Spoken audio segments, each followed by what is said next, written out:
welcome to Meet Bridget, the third in the Meet series. That's M-E-E-T, not M-E-A-T. I'm not doing those kind of videos. I'm in my late 40s. Well, I'm sure there are people who want to see those videos, but I'm not doing them. So thank you so much for being here. Bridget, I know that's your name, but now I'm about to ask you as we start off all of these interviews. You're only the third one, so I'm still kind of like finding what works. But so far, the first two that we've done have been really fun, and people have been really actually touched by some of them. So let's see how touched we can get during this. So, who are you? Tell me, who are you? I am Lady HoneyWolf. I am a first degree witch in the SSB Coven, that's Solitaries of the Silver Broom. And I am also a student in the ministry training program. Yep, you're training to be a clergy member, and that's on my list. We'll talk about that later. But what else do you do? Well, I also crochet on my off time. Yes, you do. Cranking out those Afghans. And I read tarot. Yeah, and you are a professional tarot reader. Yes. In fact, I believe you are a graduate of the Drawing the Circle Productions Tarot Certification Program. She's really good. And she can crank out a Celtic cross spread in 10 minutes, which for me takes a half hour, but hey, I cheat. It's an art. It's an art. You do it really, really well. So I really want to thank you for volunteering to do this. My pleasure. It's not like I'm going to interview everybody in the coven, because first of all, not everybody in the coven's interested. Not they don't want to do it.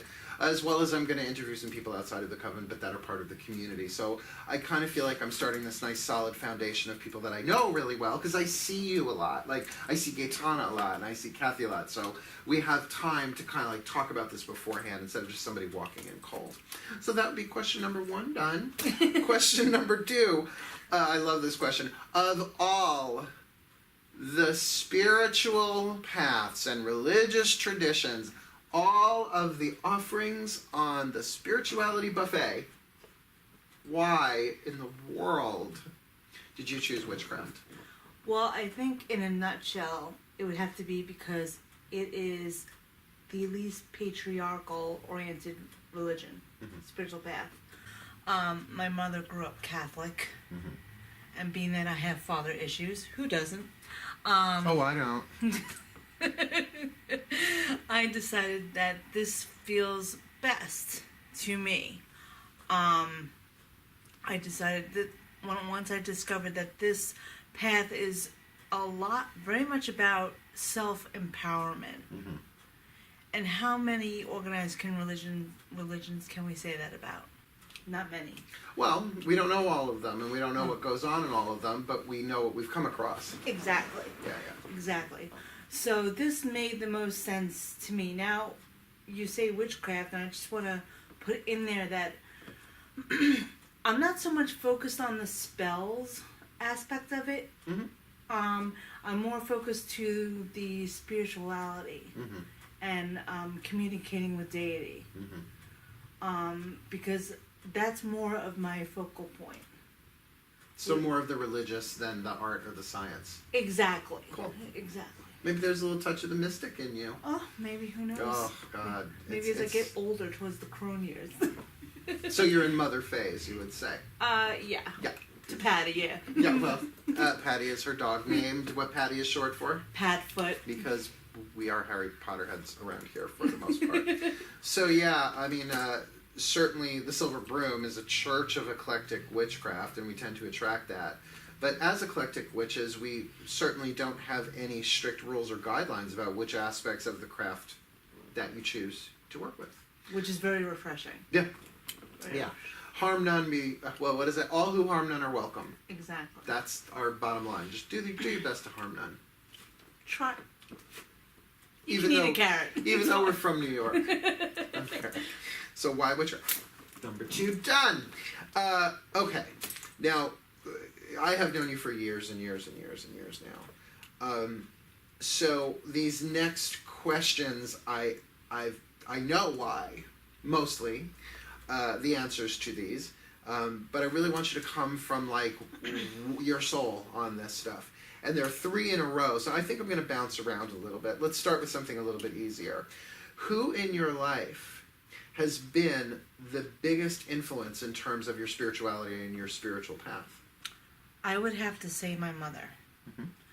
Because she is my first best friend. And because she primarily raised me as an only child, because my father left long before I was born, one of her most profound lessons to me was, if you remember anything I teach you, please remember you must respect yourself. Mm-hmm.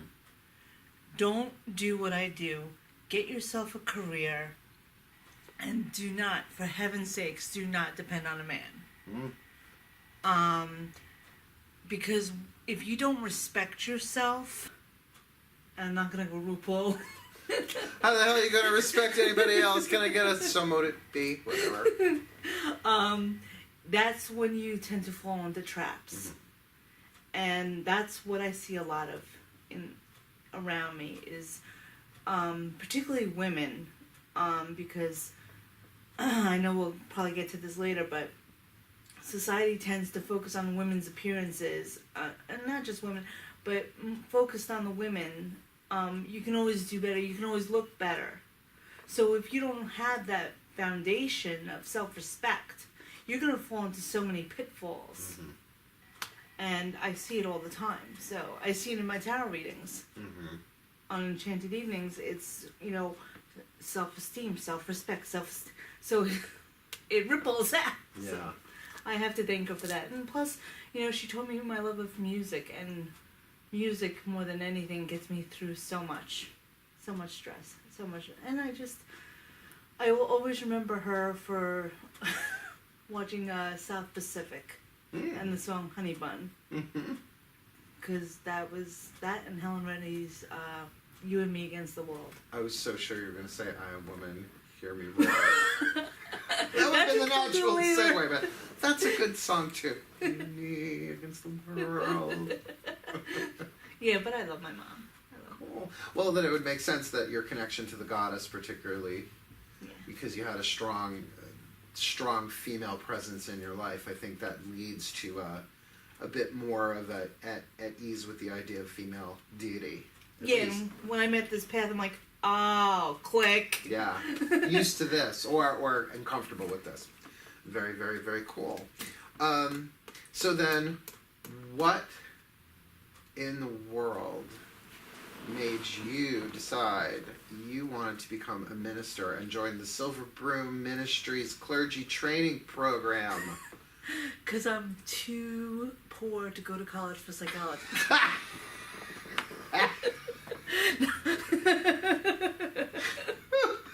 That was an answer I was expecting. I think that calls for a little sip of coffee. Oh, yes. No, but more seriously, to a lot of my friends, I am considered, both internet and real life friends, I am considered a counselor. Mm-hmm. I am the ear, and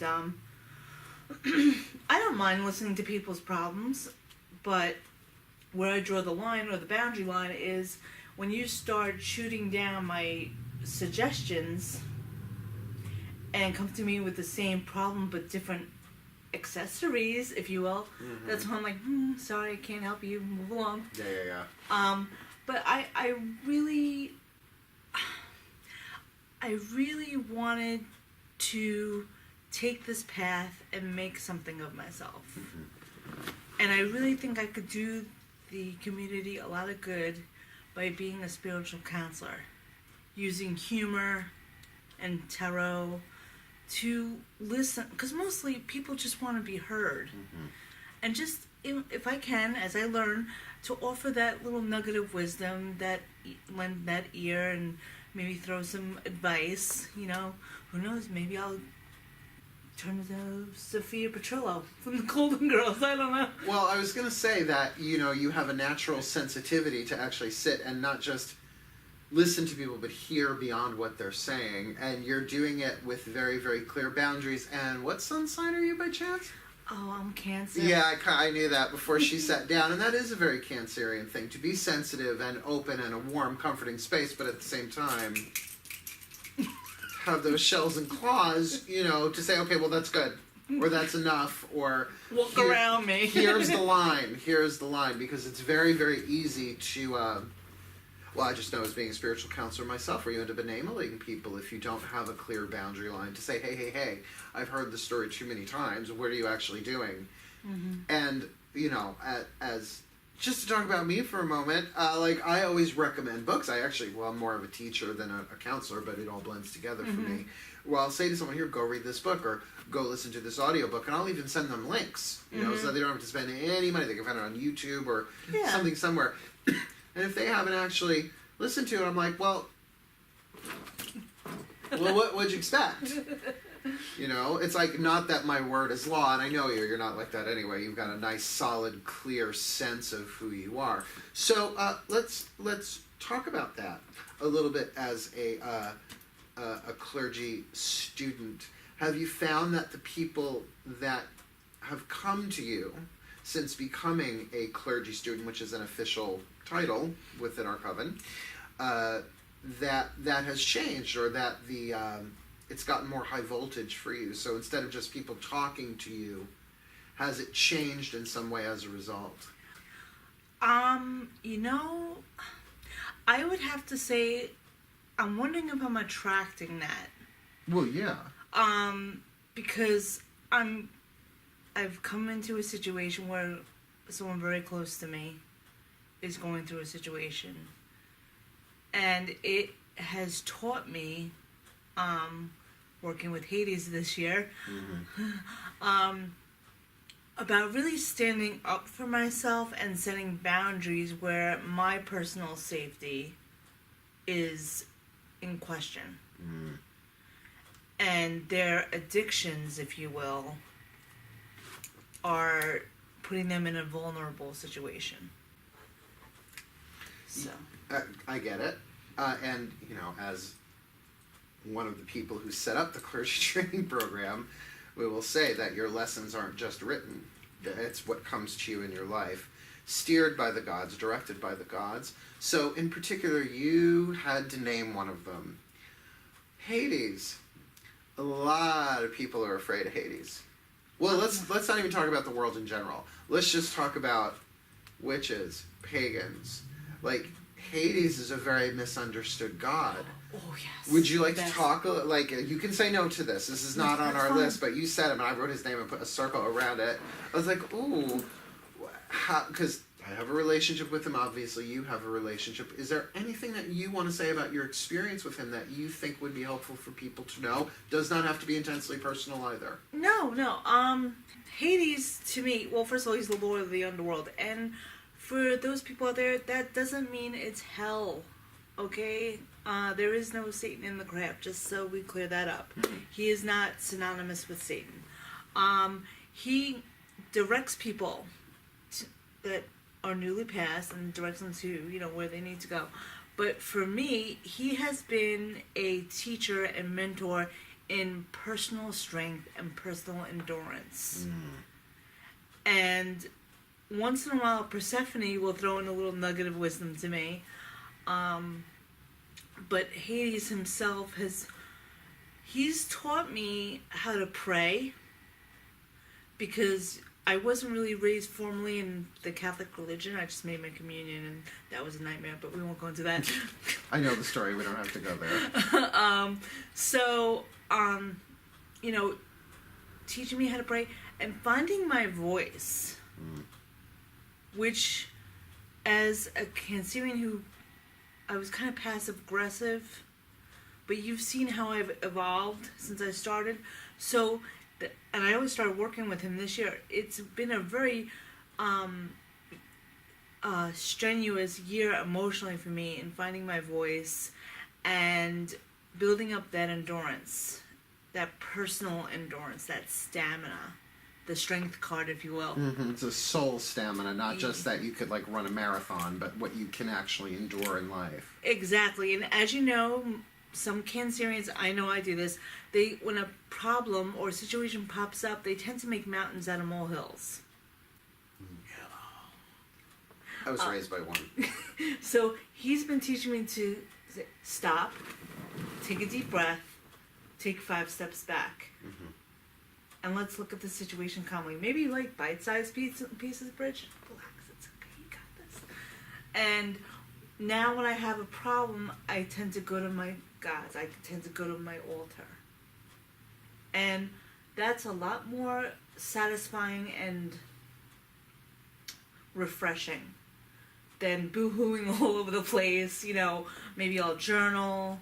If I have a problem with a specific person, I might write them an angry letter and tear it up, just to get that anger and frustration out. So not explode or repress something in the middle. Yes. Purge, if you will. Very cool. Rock and roll. All right, couple left before we get to the big one that everybody's doing at the end. Everybody's doing it. Oh. Let's talk a little bit about Caroline Mace. You know, I don't like using the word fan because it's short for fanatic, but I greatly admire her work. And her work, she's not a witch, but her work has absolutely helped me transform and, wow, just achieve some healing in my life I did not think possible. So, why Caroline Mace? Like, what is it about her and her work and her teachings that helps you as a witch? Okay. Because she ain't a witch. No, she's not. But she'd be one of the good examples. Her and Marianne Williamson, of two authors who are not on the path, who are good influences. Yeah. When I first came to you for a reading back in 2009, you recommended the book Self-Esteem, Your Fundamental Power. If I hadn't listened to that audiobook, I would not be sitting right here. Where do you think you'd be?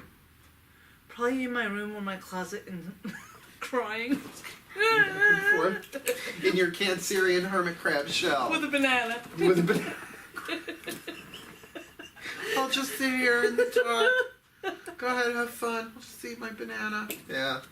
Easy to martyr. Oh boy. A little too easy to martyr. So what have you learned from her? And again, we could talk about that. I mean, we could do a whole 3 hours just talking about, just you and I talking about the Mace Revolution. Oh no, I think I created a new hashtag. What have you gotten out of her work that you particularly could talk about? Self-esteem, again, is so important. It is the foundation, like I said before, of our lives. It influences every aspect of our lives, from our spirituality to our career, to our relationships, and not just romantic or otherwise, or friendships, but our relationships to money, our relationships to our kid, any relationship you want to think, it all comes back to self-esteem. So, okay, this is out of left field, but what is self-esteem to you? Like, how do you define it? Self-esteem is how, well, you've taught me that the word esteem is estimate. Mm-hmm. Self-esteem is how we value ourselves, where we put our self-worth. Like, are we, if you want to put it in numerical terms or on a scale, like anywhere from 1 to 10. Mm-hmm. A lot of people that come through these doors and tend to stay, they start off at maybe a 4 or 5. Mm-hmm. And if they want to do the work, they can become a 7 or 8. Mm-hmm. But you have to want to do the work. And the other thing I learned is why people don't heal. Mm-hmm. Good book by her too. Healing, as if you've read the books, well, I'm sure you have, but healing is all about, not all about, a big aspect of it is taking accountability for where you are and not scapegoating. Well, I'm here because my father did this or my mother did that. Okay, well, all right, lick your wounds first and realize that they may have done this thing to you or caused this mental aspect of your thinking, but that's not who you are. That's only one aspect of you. So let's look at that, clean it, and move on. All right, I got a left field question for you. Hit me. What's the difference between self-esteem and arrogance? That's such a teacher question. That was a pop quiz, children. Take out your composition notebooks.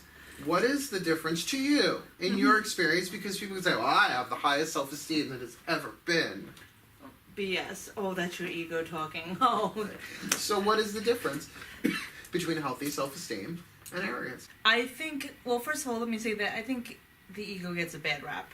However, I think people use arrogance as a front, if you will. It's a false self-esteem. It's like putting on a costume and repressing what you don't want to look at. It's like, no, I'm fine. You know, it's the, not to be vulgar, but it's the guy who buys the big car because he feels inadequate. You can curse on this. You know me. No, valid car. You know, like Peter Griffin on that Family Guy episode.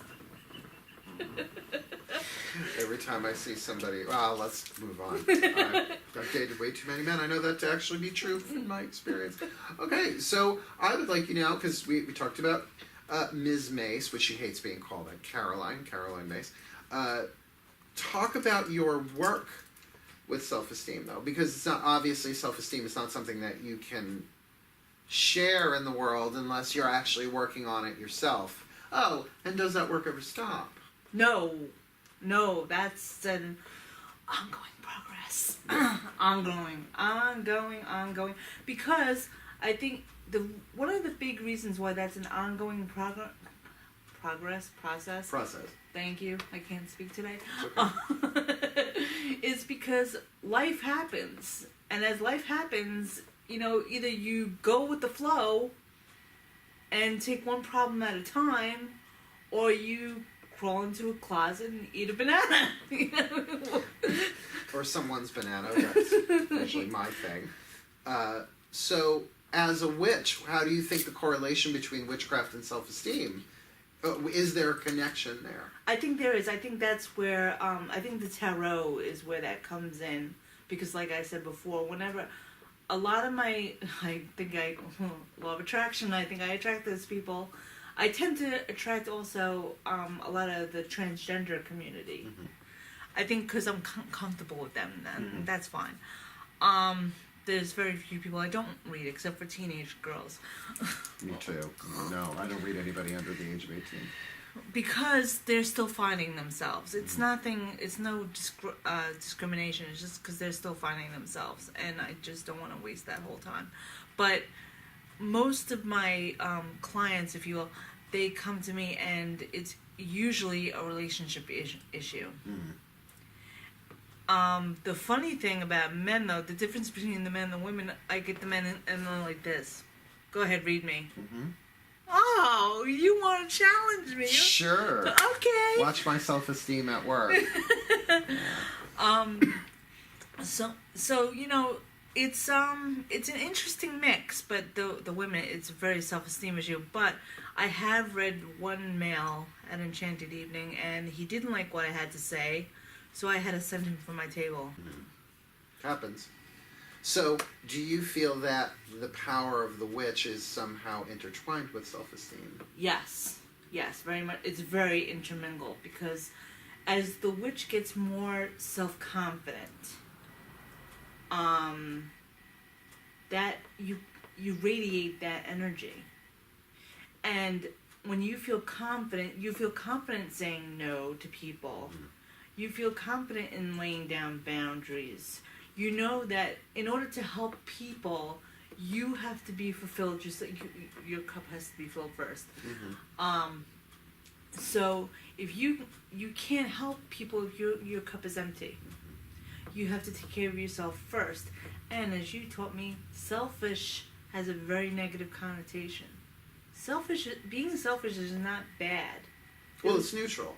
Exactly. It's pendulum. It can go either way. Right, exactly. Yeah. So I think learning that and accepting that, healers in particular in our community can do a world of good by taking the time to take care of themselves, pamper themselves, so that they can serve the community better. Yeah, cool. Alrighty. Checkity check. We're going to start wrapping this up. So I'm giving you the same two-part question that I'm giving to everybody, because I think this is the part, like, you know that I'm going to ask this. I don't need anything rehearsed. I want you to really come from your truth in the moment. What is your prayer? Part A. What is your prayer, spell, ritual, anything, when the shit hits the fan, when all of a sudden the unexpected happens? Okay. What do? Well, first I take a deep breath. I try to ground and center myself. I do the ha breath, which is you take a deep breath in, hold for 5 counts or 7 counts, exhale for the same amount of counts until I feel comfortable. Mm-hmm. And then I close my eyes and I try to remember the let go and let God prayer that you taught me, or the prayer from A Course in Miracles. I am here to represent you. Mm-hmm. I'm only here to be truly helpful. Mm-hmm. Well, so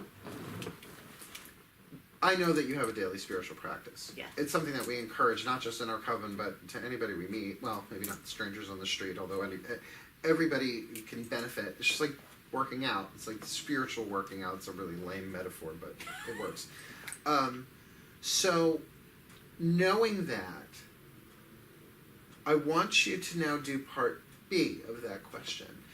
What is the prayer? What would you say to or with somebody who came to you? Perhaps, I don't know if frantic's the word, because we certainly get frantic every now and again, but that's not the usual. It's a little out of the usual. A little harried. Harried is a good word. Someone comes to you a little harried, a little freaked out. What I want you to do is I want you to, again, like, take the moment. Do that prayer silently inside of yourself. Close your eyes. Take a deep breath. Do what you do to get yourself ready. And then I want you to look at that camera and forget that it's a camera. And really imagine it as somebody, whether somebody specific. Mm-hmm. Don't say their name. No. That would not be good. Let's not out people. Or in general, somebody who came to you, like with when I did Arcana, I said somebody who's really freaking out and they don't know what to do, but they're interested in because that's what she deals with working in the shop a lot. But you deal with a lot of people online. Mm-hmm. So you may not have to deal with as much face-to-face unless you're reading or sitting with maybe a friend or someone that you know. Mm-hmm. But since you are a clergy student, this is what you're going to be doing eventually anyway, is people coming in that you don't know. Mm-hmm. That all of a sudden kind of do that projectile, and it's too much to sort through. And they don't have time to purify the space and devote an altar and cast circle and close quarters and invoke deity and light a candle and all that stuff. They may not even know how to do that. Right? So the shit has hit the fan. That's the scenario. Oh, I think we're role-playing. We're witchy role-playing. Oh, Cancerian witchy role-playing. So I want you to close your eyes and like really ground and center yourself. Prepare yourself. You do that now. Close your eyes. Mm-hmm. Say your prayer to yourself, and then when you are ready, you're just going to open your eyes and just talk right to that camera. And I want you to forget it's a camera. Okay. I want you to just talk to that person. Okay. Do your thing.